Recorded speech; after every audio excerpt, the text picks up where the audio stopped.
Ako'y gagawa ng Shanghai, lumpia Shanghai. Bali ito, lean meat, 1.5 kilo. Tapos, lalagyan ko ng 3 itlog, organic ang ginamit ko para mas maganda. Tapos, itong ingredients niya, carrots. Bali, 2 carrots yan na medium size. At saka itong onion na tinap-chop ko na yan. 3 piraso yan, medium size. At saka itong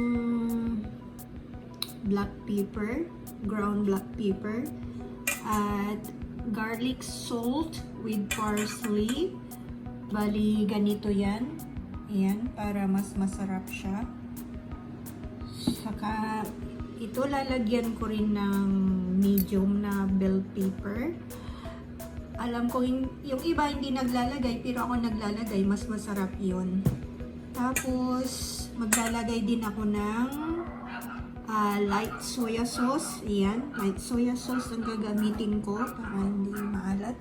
Ito yung ginamit ko na light soya sauce.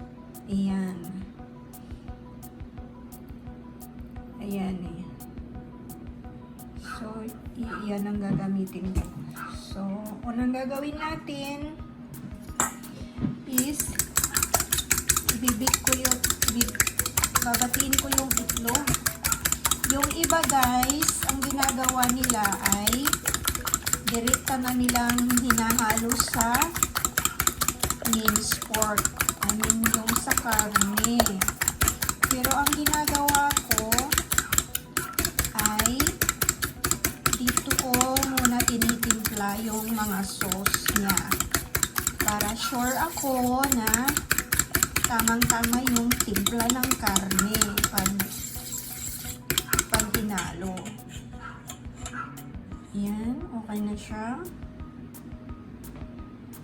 So, ang gagawin ko ay pag-ahaluin ko na mga ingredients like soya sauce. Ayan. Tapos, itong garlic salt with parsley. Ayan.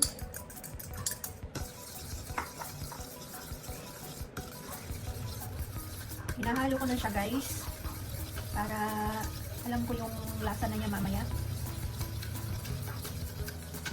Ilagay ko na rin yung ground black pepper.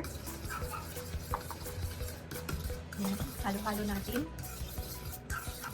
Para mamaya, pag hinalo na natin ang karne, at least alam na natin na tama yung timpla ng karne.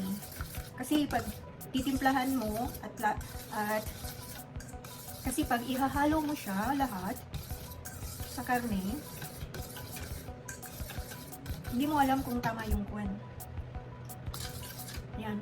Tamang-tama yung timpla niya guys. Tapos, lalagyan ko ng sesame oil. Yan. Kunting patak lang. Yan. Siguro mga 1 teaspoon yan. Yan. Ang sesame oil na gamit ko guys. Yan. So yan. Tikman natin kung anong lasa. Yung alat niya, tamang-tama. Saka yung sesame oil, tamang-tama siya. So ngayon, alam na natin yung timpla nito, yung lasa niya. So, ihalo na natin yung minced pork. Ayan.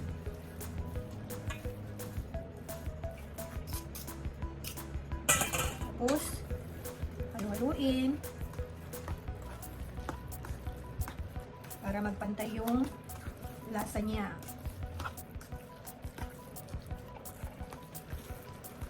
Haluin na maigi hanggang magkakulay yung karne ng sauce. Ayan, nagpantay na yung kulay. Nalagyan na lahat ng sauce, yung karne. So, pwede na natin ilagay yung tinadtad na sibuyas. Ayan. So, haluin ulit. Kung wala kayong garlic salt with parsley, pwede kayong gumamit ng garlic powder at saka yung fresh na parsley. Yun, gamitin nyo. Tapos, lagyan nyo na lang ng asin. Meron kasi akong garlic salt with parsley. Originality kasi, dapat ito may parsley. Kaya lang may garlic salt with parsley na ako. So, hindi ko na siya nilagyan ng parsley. Ayan. So, ayan, nahalo na. So, next na ilalagay natin itong carrots. Ayan, minced carrots.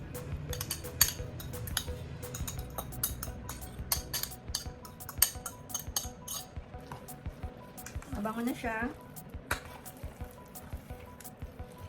Make sure na maihalo natin maigi. Para pantay. So, sunod natin yung medium size na bell pepper. Para mas mabango siya. Ako lang naglalagay ng bell pepper. Kasi, mas masarap pag yung lumpia pag may bell pepper. At mas mabango. Kaya, try nyo guys. Yung lumpia Shanghai na may bell pepper. Mas masarap, mas malasa, at mas mabango yung lumpia nyo. Ang bango. Pwede nating lagyan ng chicken powder para mas malasa. Ayan. Isang teaspoon lang na chicken powder. Amoy na amoy ko na yung bango niya. Ang bango niya.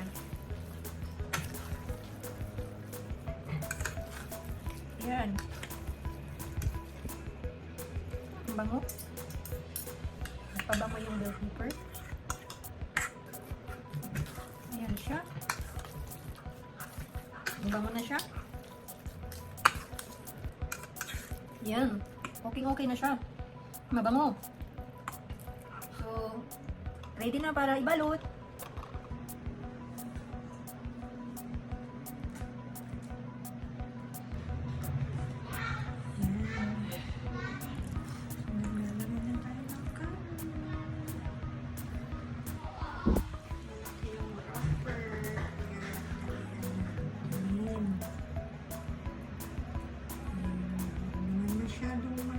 Madami para maluto yung karne pag pinrito.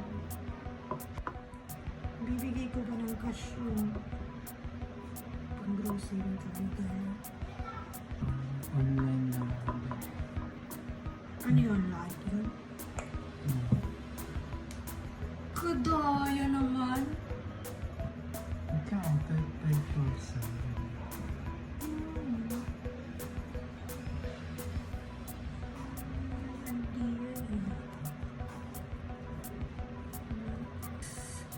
Natin ng 1 egg yung side by side para dumikit.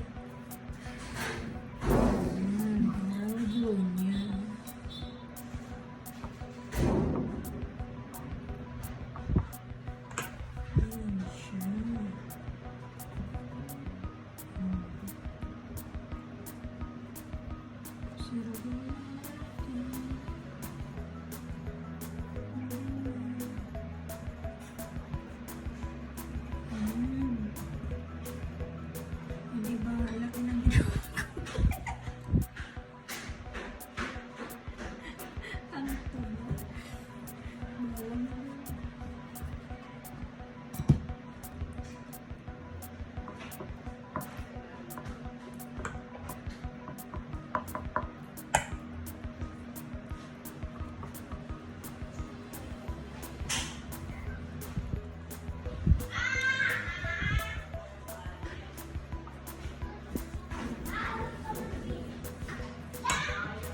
Hindi pa iluluto, kaya lalagyan natin ng flour para hindi magkadikit-dikit. Tapos, lalagay sa ref.